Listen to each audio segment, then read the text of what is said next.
إن الحمد لله نحمده ونستعينه ونستغفره ونعوذ بالله من شرور أنفسنا ومن سيئات أعمالنا من يهده الله فلا مضل له ومن يضلله فلا هادي له ونشهد أن لا إله إلا الله وحده لا شريك له ونشهد أن محمدا عبده ورسوله أرسله بالحق بشيرا ونذيرا والصلاة والسلام على محمد وعلى آلہ وأصحابہ اجمعین ومن تبعهم بإحسان من الأئمة والهداة والصالحین إلى يوم القیامہ۔ رب اشرح لي صدری ويسر لي أمری واحلل عقدة من لسانی يفقهوا قولی ربنا زدنا علما اللهم فقهنا في الدین آمین یا رب العالمین۔ السلام علیکم ورحمۃ اللہ وبرکاتہ۔ 127 جو ہے وہ ہم نے آج سٹارٹ کرنی تھی۔ 126 آیت میں ہم نے حضرت ابراہیم علیہ السلام کے بارے میں یہ پڑھا تھا۔ بیسک جو ہمارا ٹاپک تھا وہ یہ تھا کہ یہود و نصارہ اور مشرکین مکہ اور یہ سب چونکہ حضرت ابراہیم علیہ السلام کو اپنے آبا میں سے مانتے تھے، اور حضرت ابراہیم علیہ السلام کو اللہ تعالیٰ نے لوگوں کا امام الناس بنایا، لوگوں کا امام بنایا، تو ان کا اسوہ کیا تھا، ان کا طریقہ کیا تھا، اس کو اللہ تعالیٰ سامنے لا رہے ہیں اور ان کو بتا رہے ہیں، یعنی اہل کتاب کو بھی اور مشرکین مکہ کو بھی، کہ وہ جو یہ دعویٰ کرتے ہیں کہ ابراہیم علیہ السلام کو وہ فالو کرتے ہیں، تو ابراہیم علیہ السلام کا تو اسوہ یہ تھا اور تم لوگوں کا طریقہ یہ ہے۔ اور پھر یہ کہ جو نسلی امتیاز ہے، جو کسی خاص کسی اس سے تعلق رکھنا ہے نسل سے یا کسی شخصیت سے، وہ فائدہ نہیں دیتا، بلکہ انسان کا ایمان اور عمل صالح جو ہیں وہ فائدہ دیتے ہیں۔ اور دنیا میں یہاں جو آیت نمبر 126 میں ہم نے پڑھا وہ یہ کہ دنیا میں تو اللہ تعالیٰ نے جو ایک عمومی اللہ تعالیٰ کی رحمت ہے جس کا تعلق دنیاوی نعمتوں سے ہے، تو وہ تو اللہ تعالیٰ ہر ایک کو دیتے ہیں، چاہے کوئی ایمان لائے نہ لائے، چاہے کوئی اللہ کو مانے یا نہ مانے، وہ اللہ تعالیٰ نے سب کو دینی ہے۔ لیکن جو خصوصی رحمت ہے وہ صرف آخرت میں مومنین اس کے حقدار ہوں گے۔ جو کفار ہیں ان کے لیے اللہ سبحانہ وتعالیٰ فرماتے ہیں ثم اضطرہ الی عذاب النار وبئس المصیر، جو آخرت میں ان کا کوئی حصہ نہیں ہے۔ آج کا جو ہمارا انشاءاللہ سبق جو ہے وہ سٹارٹ ہو رہا ہے، وہ خانہ کعبہ کی تعمیر کے ٹاپک سے سٹارٹ ہو رہا ہے، کیونکہ خانہ کعبہ جو ہے یہ وہ جگہ ہے جس پر جو ہے مشرکین مکہ جس سے تعلق کے ساتھ جو ہے وہ اپنی بڑائی بیان کرتے تھے۔ وہ کہتے تھے کہ چونکہ ہم جو ہیں وہ کعبہ کے متولی ہیں، قریش جو تھے تو وہ ایک خاص قسم کی بڑائی کے احساس میں، ایک تکبر میں مبتلا تھے۔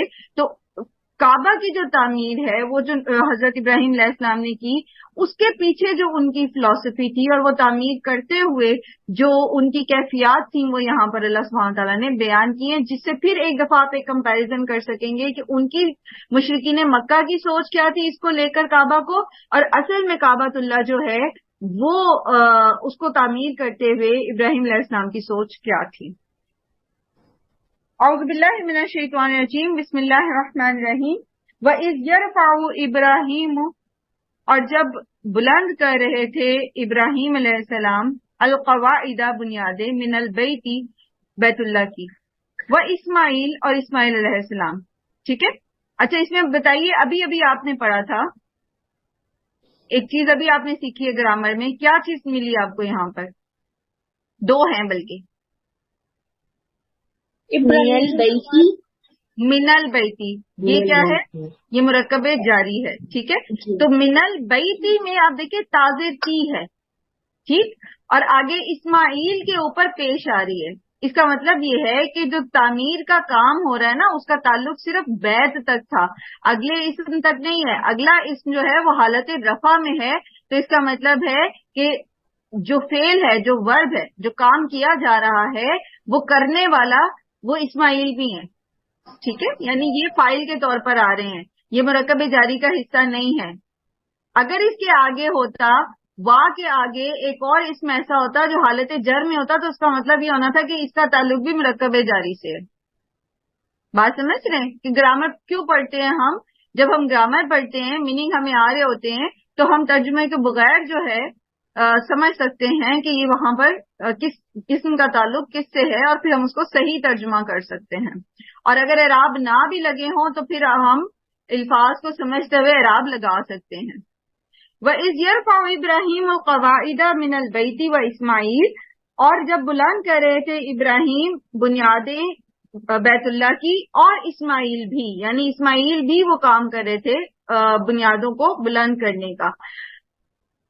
خانہ کعبہ جو ہے ابراہیم علیہ السلام نے تعمیر شروع کی اس کی، تو ابراہیم اور اسماعیل علیہ السلام جو ہیں وہ جبل کعبہ جو ہے ایک جگہ کا نام ہے پہاڑی کا، اور یہ نام شاید اسی لیے اس کا رکھا گیا تھا کیونکہ اسی سے پتھر کاٹ کے وہ لاتے تھے، اٹھا کے لاتے اور کعبہ کی تعمیر کرتے. تو یہاں پر آپ دیکھیے کہ پہاڑ کو کاٹنا، توڑنا، اور پھر پتھروں کو اٹھانا اور لا کر اس کو وہاں پر اس کی تعمیر کرنا. اب یہ کیا ہے؟ یہ ایک طرح کی لیبر ہے. تو امام الناس جو ہیں اور ذبی اللہ جو ہیں، خلیل اللہ جو ہیں، وہ لیبر کر رہے ہیں، ٹھیک ہے، مزدوری کر رہے ہیں. کیوں کر رہے ہیں؟ کعبۃ اللہ کے تعمیر کے لیے. پیچھے بھی ہم نے یہ پڑھا کہ مساجد کی کوئی بھی جو خدمت ہے جو آپ کو کرنی پڑ رہی ہے یا آپ کے حصے میں آئی ہے تو وہ چھوٹی نہیں ہے. چاہے وہ مسجد میں جھاڑو لگانا ہے، چاہے وہ مسجد کی دیواروں پہ سے جالے صاف کرنا ہے، چاہے وہاں پر پانی لگانا ہے، پانی کو وائپ کرنا ہے. آپ مسجد میں جاتی ہیں نا، اگر کبھی آپ کو اتفاق ہوا مسجد میں جانے کا اور آپ نے دیکھا ہو کہ وضو خانہ جو ہے وہاں بہت پانی ہے اور قریب ہی وائپر پڑا ہوا ہے، تو کیا آپ نے کبھی اس نیت سے اس جگہ کو وائپ کیا کہ یہ میں اجر کما رہی، میں مسجد کو صاف کر رہی ہوں، میں یہاں سے پانی وائپ کر رہی ہوں، یہ بہت بڑے اجر کا کام ہے. آپ میں سے کبھی کسی نے کیا ہو؟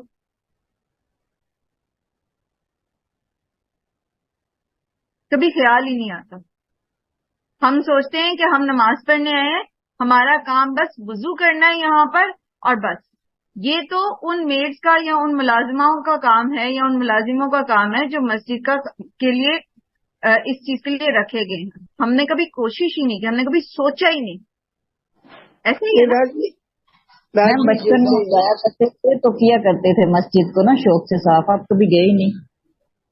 نہیں، ہمیں نا اس کرنے جاتے تھے نا.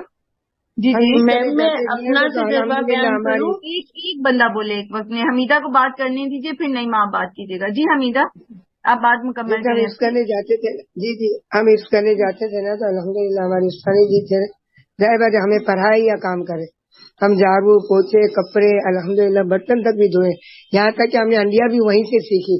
جو کام ہم نے سیکھا نا ہمارے استاد کے پاس سے سیکھا، گھر کے اندر سے اتنا نہیں سیکھا.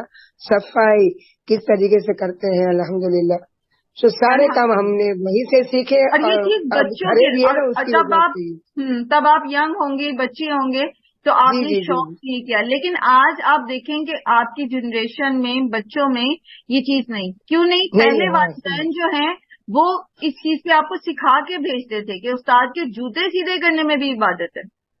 آپ قرآن پڑھنے جا رہے ہیں، وہاں پر آپ جو بھی کریں گے آپ کو اس کا اجر ملے گا. آپ کو گھر سے یہ ٹریننگ ملتی تھی. لیکن اب یہ چیز نہیں ہے.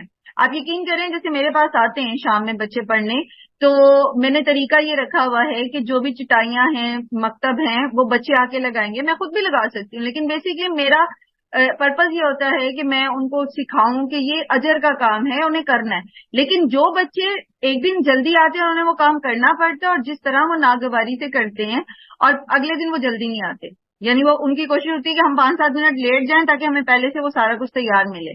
تو یہ ماؤں کے سکھانے کی چیز ہے کہ وہ بچوں کو سکھائیں کہ اس چیز میں آپ کے لیے اجر ہے. اسی طرح جب مسجد میں جاتے ہیں، ہم خود جاتے ہیں یا بچے جاتے ہیں، تو ہم ان کو سکھائیں یہ چیز کہ کوئی بات نہیں بیٹا، اگر آپ نے جوتے سیدھے کر دیے آپ کے لیے اس میں اجر ہے، بجائے اس کے کہ آپ خود بھی اسی میں حصہ ڈالیں اور آڑے ٹیڑے جوتے پھینک کے اندر چلے جائیں. اگر آپ نے 2-4 جوتے سیدھے کر دیے ہیں، پیر کو طریقے سے لگا دیا، تو آپ کے لیے اس میں اجر ہے. اور اسی طرح صفے ہیں، اگر صفے ٹیڑھی ہیں یا کھول کے آپ کو بچھانی پڑ گئی ہیں تو کوئی مسئلہ نہیں ہے، تو آپ کے لیے اجر کا کام ہے. وہاں پر ریپر پھینک گیا ہے کوئی، آپ کی طرح کا کوئی بچہ ریپر پھینک کے چلا گیا ہے، تو آپ اٹھا کے ڈسٹ بن میں ڈال دیں، اس میں آپ کے لیے اجر ہے. تو یہ بیسک ٹریننگ نہیں ہے اب ہم لوگوں کی نہ ہماری یا نہ ہمارے بچوں کی. میں نے اکثر اس چیز کو دیکھا ہے. وضو خانے میں اول تو جوتے چینج نہیں کر کے جاتی ہیں خواتین، کیونکہ وہ اتنا زیادہ ان کا ہوتا ہی نہیں ہے مسجد جانے کا کہ ان کو مینر اس طرح کے آئیں. اور اگر جاتی بھی ہیں تو پانی اتنا بہاتی ہیں کثرت سے کہ وہاں پر اس طرح سے ہوتا ہے. تو کوئی حرج نہیں اگر ہم وائپر لے کے اگر وہاں پڑا ہوا ہے تو ہم اس کو صاف کر دیں، اس میں ہمارے لیے اجر ہے.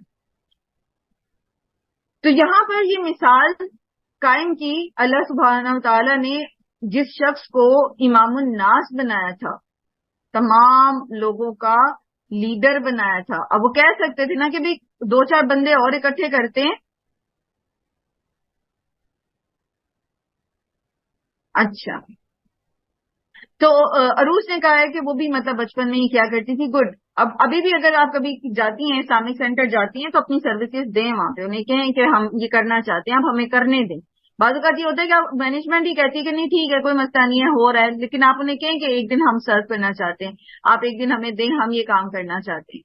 ہر طرح کا ایکسپیرینس جو ہے اور ہر طرح کی ایفرٹ جو ہے اللہ کی راہ میں، وہ جسے کہتے ہیں نا بر کی طرف کہ نیکی، ہر چھوٹی بڑی نیکی کر گزرے، کیا پتا اللہ کے پاس کس چیز کا کتنا اجر جو ہے وہ محفوظ ہو سکے.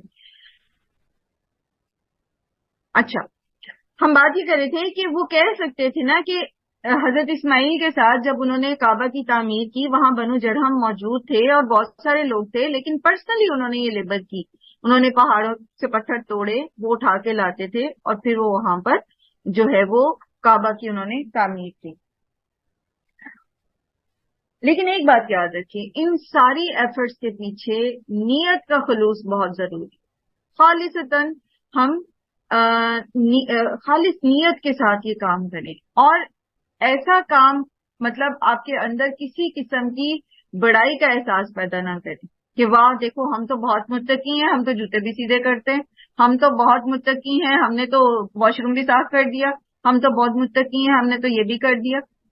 تو یہ تقویٰ کے منافی ہو جائے گی بات اگر ہم یہ کام کر کے تو اپنے آپ کو کوئی بہت بڑی چیز سمجھنا شروع کر دیں گے کہ بھی ہم تو بہت اچھے ہو گئے، ہم نے تو یہ بھی کیا اور ہم نے وہ بھی کیا. تو مومن جو ہے نا وہ اصل میں چمکھی لڑائی لڑ رہا ہوتا ہے، اس کا نفس اور شیطان اس کے ہر نیکی کو ضائع کرانے کی کوشش کر رہا ہوتا ہے. تو جو بھی ایفرٹ کریں آپ، جہاں بھی جو بھی کام کریں، ساتھ ساتھ اپنی نیت کا جائزہ لیتے رہیں، اور نیت کے ساتھ ساتھ جو ہے وہ اپنے آپ کو جو ہے نا وہ اپنی سیلف کنٹرول رکھیں، اپنے اندر تکبر یا کسی اور ایسی فیلنگ کو نہ آنے دیں. ربنا تقبل منا، جب وہ یہ تعمیر کر رہے تھے. اچھا ایک اور چیز، اور وہ یہ کہ خانہ کعبہ جو ہے یہ اس کی تعمیر جو ہے یہ سب سے پہلی دفعہ جو ہے، اور یہ خانہ کعبہ جو ہے نا ویسے تو پہلے مسلمان بیت المقدس کی طرف منہ کر کے نماز پڑھتے تھے نا، لیکن خانہ کعبہ بیسکلی پہلا گھر ہے جو لوگوں کے لیے بنایا گیا تھا. جیسے سورہ آل عمران میں بھی آتا ہے نا کہ ان اول بیت وضع للناس للذی ببکہ، کہ کعبہ جو ہے وہ پہلا گھر ہے جو لوگوں کے لیے بنایا گیا تھا اور وہ مکہ میں ہے. ٹھیک ہے، سب سے پہلے جو عبادت گاہ بنائی گئی، قبلہ بنایا گیا، وہ خانہ کعبہ تھا. اور خانہ کعبہ کی تعمیر کے لیے قسطلانی ایک مورخ ہیں، وہ کہتے ہیں کہ کعبہ جو ہے اس کی تعمیر 10 دفعہ ہوئی ہے، 10 ٹائمز ہوئی ہے. سب سے پہلے اس کو فرشتوں نے بنایا تھا، اور خانہ کعبہ جس جگہ پر زمین پر ہے نا، جو سینٹر آف دا ارتھ ہے ایکویٹر پر، تو اس کے اوپر 7ویں آسمان میں جو ہے وہ ہے بیت المعمور. ٹھیک ہے، تو بیت المعمور کے نیچے جو ہے زمین کے اوپر خانہ کعبہ ہے، اور یہ سب سے پہلے فرشتوں نے بنایا. اس کے بعد آدم علیہ السلام نے اس کی تعمیر کی، پھر شیث علیہ السلام نے. ٹھیک ہے، شیث علیہ السلام اور آدم علیہ السلام کے بعد سے، ان کے بعد طوفان نوح میں جو ہے یہ گر گئی تھی، اس کی جو دیواریں تھیں گر گئی تھی اور صرف بنیادیں رہ گئی تھیں. انہی بنیادوں کے اوپر پھر حضرت ابراہیم علیہ السلام نے اس کو تعمیر کیا تھا. یہ چوتھی تعمیر تھی اس کی. 5ویں تعمیر جو تھی وہ عمالقہ نے کی تھی. عمالقہ جو ہیں وہ فلسطین سے تعلق رکھتے تھے، ان میں سے جو مسلم ہوئے انہوں نے اس کو 5ویں بار جو ہے وہ تعمیر کیا تھا. اور اس کا جو ہے وہ ذکر جو ہے وہ تفصیل سے کعبہ کے متعلق اور حج کی جو اس سے ریلیٹڈ ہے ساری، وہ سورہ حج میں انشاءاللہ تفصیل سے یہ موضوع جو ہے وہ آئے گا دوبارہ. 6ٹھی بار جو ہے اسے قبیلہ جرہم نے تعمیر کیا تھا. ٹھیک ہے، اس کے بعد 7ویں دفعہ اس کو قصی ابن کلاب نے قصی ابن کلاب جو تھے وہ محمد صلی اللہ علیہ وآلہ وسلم کے آباء و اجداد میں سے تھے، انہوں نے تعمیر کیا۔ 8ویں بار جو ہے نبی صلی اللہ علیہ وآلہ وسلم کی بعثت سے پہلے، ٹھیک ہے، نبی صلی اللہ علیہ وسلم کی بعثت سے پہلے خانہ کعبہ کی تعمیر قریش نے کی تھی، اور یہ بہت مشہور واقعہ ہے جس میں حجر اسود کی جو تنصیب ہے اس کے موقع پر جھگڑا ہوا تھا، جس کو نپٹانے کے لیے، جس کا قضیہ جو ہے وہ کرنے کے لیے محمد صلی اللہ علیہ وآلہ وسلم کو منصف بنایا گیا تھا، اور آپ نے وہ فیصلہ کیا تھا کہ ایک چادر کے سارے جو ہے وہ اس کو تمام سردار پکڑیں گے قبیلوں کے، اور حجر اسود اس کے بیچ میں رکھا جائے گا، اور پھر نبی صلی اللہ علیہ وسلم نے اٹھا کے اس کو نصب کیا تھا۔ اور 9ویں بار اس کو پھر عبداللہ بن زبیر جب مکے کے حاکم تھے انہوں نے اس کو تعمیر کیا تھا، اور 10ویں بار اس کو حجاج بن یوسف نے تعمیر کیا تھا۔ اس کے بعد کعبہ اللہ میں ایکسٹینشن ضرور ہوتی رہی ہیں، لیکن کعبہ کی اپنی جو دیواریں ہیں، در و دیوار ہیں، اس کو دوبارہ جو ہے وہ تعمیر نہیں کیا گیا۔ قریش نے جب اس کی تعمیر کی تھی تو چونکہ ان کے پاس سرمایہ کم تھا، انفیکٹ حلال سرمایہ کم تھا، اور انہوں نے یہ مطلب ایک عہد کیا تھا کہ کعبہ کو وہ اپنی حلال کی کمائی سے تعمیر کریں گے، تو وہ حتیم کا جو ایریا ہے نا وہ ان کو چھوڑنا پڑ گیا تھا، کیونکہ ان کے پاس اتنا مٹیریل نہیں تھا کہ وہ اس کو بیچ میں شامل کرتے، تو وہ حتیم کا ایک چھوٹا سا ایریا بنا دیا گیا تھا۔ عبداللہ بن زبیر نے جب اس کو تعمیر کیا تھا تو حتیم کو اندر لے لیا تھا دوبارہ، کہ یہ اس کی اصل میں یہ یہاں تک تھا، لیکن پھر دوبارہ سے اس کو جب تعمیر کیا حجاج بن یوسف نے تو پھر حتیم کو باہر نکال دیا گیا تھا۔ اس کے بعد کچھ لوگوں نے کوشش کی کہ اس کو پھر اندر کر لیا جائے، لیکن انہیں روک دیا گیا اس بات سے کہ اس طرح تو یہ کھیل بن جائے گا۔ تو بس یہ اسی طرح سے پھر جو آج کعبہ ہے یہ لاسٹ ٹائم جو ہے یہ حجاج بن یوسف نے جو ہے وہ تعمیر کیا تھا، اور اس کے بعد آپ دیکھیں کہ ایکسٹینشن کا کام تو ہوتا ہی رہتا ہے، ابھی بھی ہو رہا ہوتا ہے وہاں پہ، لیکن کعبہ کی جو اپنی چار دیواری ہے وہ وہی ہے۔ تو یہ تھی کعبہ کی تعمیر کی ایک شارٹ سی ہسٹری۔ اب جب یہ کعبہ تعمیر کر رہے تھے تو اس وقت یہ دعا کر رہے تھے ساتھ ساتھ کہ ربنا تقبل منا، اے ہمارے رب تو ہم سے قبول فرما، انکا انت السمیع العلیم، بے شک تو خوب سننے والا اور جاننے والا ہے۔ اب یہ دعا کون کر رہا ہے اور یہ نیکی کا کیلیبر کیا ہے؟ آپ دیکھیں کہ کعبہ اللہ کی تعمیر ہے، امام الناس اور ذبیح اللہ جو ہیں وہ اس کو تعمیر کر رہے ہیں، لیکن اس پہ بھی وہ یہ نہیں کر رہے کہ مطلب وہ کسی احساس میں ہو کہ ہم تو کوئی بہت بڑی نیکی کریں، بلکہ وہ اس احساس میں ہیں کہ اللہ تعالیٰ آپ اس کو قبول کر لیں۔ کہیں ایسا نہ ہو کہ ہماری کسی کوتاہی کی وجہ سے کسی وجہ سے اس نیکی کو ہمارے سے ایکسپٹ نہ کیا گیا۔